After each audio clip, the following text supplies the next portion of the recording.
నమస్కారం friends. So నేను పెట్టిన టైటిల్ ప్రకారం ఏది ఓకే బీజేపీ కానీ బీఆర్ఎస్ కానీ వాళ్ళు 10 ఏళ్ళ అధికారంలో ఉండి వాళ్ళు ఏం చేసినరో చెప్పుకునే స్థాయిలో లేరు గాడిద కొడుకులు. 3 నెలలు అయింది కాంగ్రెస్ ప్రభుత్వం వచ్చి. 1.5 month నుంచి ఎన్నికలు ఉండే నిన్న మొన్న అయిపోయినాయి. సో డెఫినెట్లీ కాంగ్రెస్ ఇచ్చిన హామీలు ఏమేమి ఉన్నాయో అవన్నీ నెరవేర్చే ప్రయత్నం చేస్తాం. సో కాకపోతే నేనేమంటున్నా, నీకు 10 ఏళ్ళ అధికారం ఇచ్చినప్పుడు నువ్వు చక్కగా చేస్తలేవని నేను పక్క పెట్టి షెల్లందనే పక్క పెట్టినాక ఇంకా లొల్లెందుకురా అయ్యా చెప్పండి. కేసీఆర్ గారు మీరు నిజంగా ప్రజలకు మంచి చేసి ఉంటే మీకే ఓటేసేటోళ్ళు కదా. మీకు ఏనాడు బీజేపీకి బీఆర్ఎస్ కి ప్రజలు ఏనాడు ఓటేయలేదు. ఎందుకంటే మీరు మంచి చేసిన చరిత్ర లేదు, దోసుకున్న చరిత్రనే ఉంది.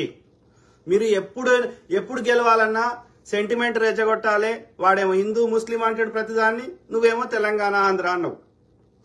ఇట్లా సెంటిమెంట్ రెచ్చగొట్టి లేకపోతే కాంగ్రెస్ మీద బురదల్లి గెలిచే ప్రయత్నం చేసుడు, లేకపోతే మోసం చేసి గెలుచుడు, ఈవీఎం రిప్లేస్ చేసి, లేకపోతే ఎన్నికల అధికారిని కొనుక్కొని అట్లా వానికి డబ్బులు ఇచ్చి ఎకరాలు భూములు ఇచ్చి ఇట్లా మోసం చేసి గెలుచుడు తప్ప నేను ఇది కట్టినా ఇది చేసినా. ఏం కట్టినావు కేసీఆర్? నువ్వు ఎన్ని హామీలు ఇచ్చినావు గెలవడానికి? అందులో ఎన్ని నెరవేర్చినావు చెప్పు కేసీఆర్. చర్చకు వస్తావా?